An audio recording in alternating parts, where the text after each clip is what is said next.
Assalamualaikum warahmatullahi wabarakatuh.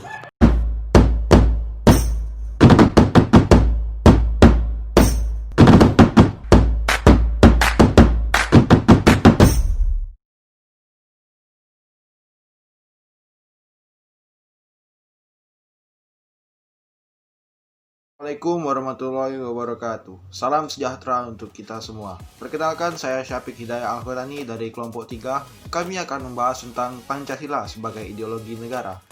Ideologi Pancasila adalah ideologi yang digunakan Negara Kesatuan Republik Indonesia. Hal ini berarti bahwa semua nilai-nilai yang terkandung dalam Pancasila harus diterapkan dalam kehidupan sehari-hari rakyat Indonesia.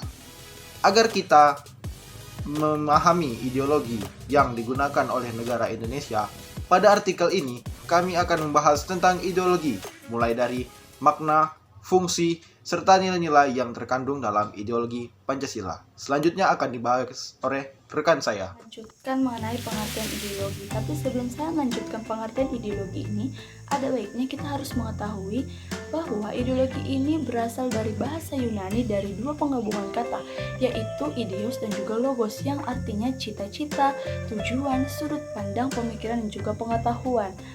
Jadi, ideologi ini artinya seperangkat ide atau keyakinan yang digunakan untuk mengukur cara pandang seseorang mencapai tujuannya berdasarkan dengan pengetahuan. Dari penjelasan di atas dapat kita ketahui bahwa ideologi Pancasila itu merupakan sekumpulan nilai-nilai dan norma-norma yang dijadikan landasan untuk mencapai tujuan di suatu negara yang berdasarkan 5 sila di dalam Pancasila. Sehingga dapat dikatakan bahwa negara yang memiliki ideologi Pancasila itu sudah pasti memiliki sebuah dasar negara yang berdasarkan Pancasila. Jadi sebuah dasar negara inilah yang dijadikan menjadi tatanan di negara itu sendiri, yang digunakan untuk mengatur penyelenggaraan negara itu dan yang digunakan untuk menjadi pedoman hidup di negara itu sendiri. Makna ideologi Pancasila.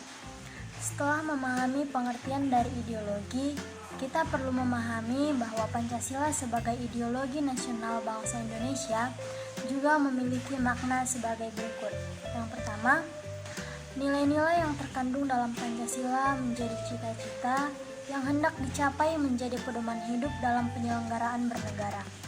Yang kedua, Pancasila disepakati bersama dan digunakan sebagai prinsip yang dipegang teguh dan menjadi sarana pemersatu bangsa Indonesia. Kedua makna di atas menunjukkan bahwa Pancasila menjadi fundamental dalam kehidupan bernegara di Indonesia.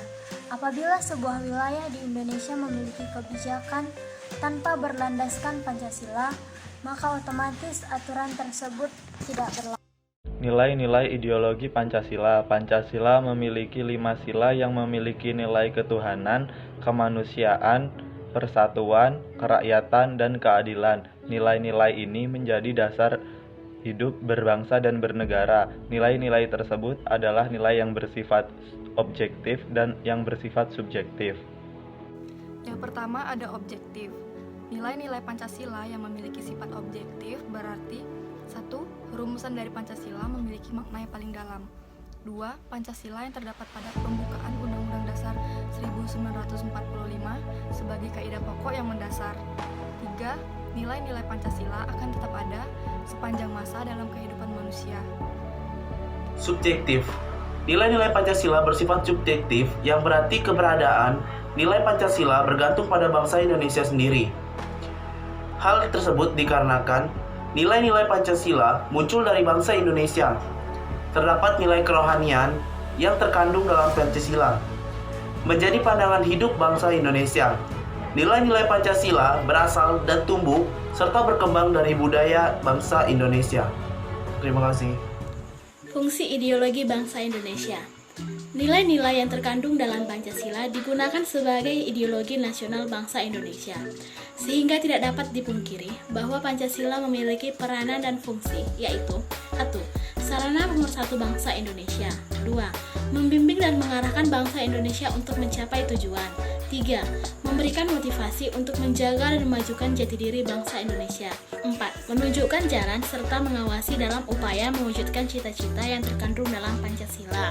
5. Menjadi pedoman hidup bangsa Indonesia untuk menjaga keutuhan negara. 6. Menumbuhkan jiwa nasionalisme dan patriotisme.